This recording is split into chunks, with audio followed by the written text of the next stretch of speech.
सभी को मेरा सादर जय जय। मैं जो एक्ट करने जा रही हूँ उसमें बताया गया है कि महापुरुषों की क्षमा कैसी होती है। तो इस एक्ट में ये बताया है, इसमें पंडित गुरुवर गोपाल दास जी बरैया जी जो होते हैं बहुत ही प्रकांड विद्वान और बहुत ही शांत स्वभाव के होते हैं, और उनकी जो पत्नी होती हैं बिल्कुल उनसे विपरीत अशांत स्वभाव और झगड़ालू होती हैं।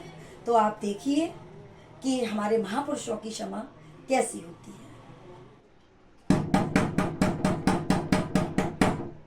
भगवान दरवाजा खोलो। ना खोलती नहीं, अभी नहीं खोलती। वो इतनी देर में आते हैं, इतनी रात हो रही है, जल्दी से आ जाते तो अच्छा लगता मुझे। इतनी देर में आते, अभी ने पता चलना चाहिए, खड़ा रह लू बाहर दरवाजे पे। अरे भगवान जल्दी खोलो दरवाजा, सर्दी लग रही है।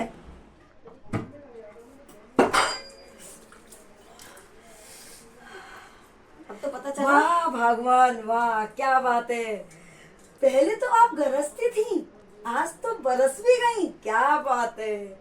मैंने इतना सब कुछ किया, पानी डाला, इतना सब कुछ किया, फिर भी आपको कुछ गुस्सा नहीं आ रही है? नहीं प्रिय, आप तो मेरे परिणामों की परीक्षक हो। यदि आप ऐसा करती हो मेरे साथ, मैं तो आपका उपकार मानूंगा कि कम से कम मैं अपने क्रोध पर, मान पर संयम तो पा रहा हूँ आपका ऐसे करने से। बिल्कुल, मैं तो अपने आप को, क्रोध तो आ रहा था मुझे, लेकिन मैंने वहीं की वहीं अपने आप को शांत कर लिया। आप तो मेरे परिणामों की परीक्षक हो, आप सुधरोगी नहीं।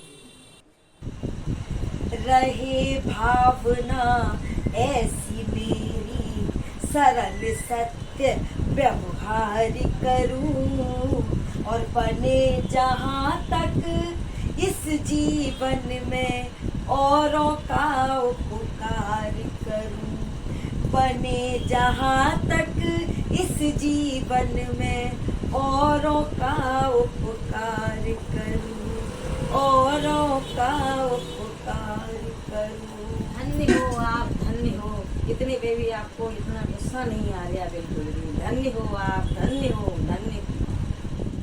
हमें इस एक्ट से देखकर प्रेरणा लेनी चाहिए कि हम भी क्षमा भाव रखें और क्रोध ना करें। अब आपको पता चला हमारी और महापुरुषों की क्षमा में क्या अंतर है।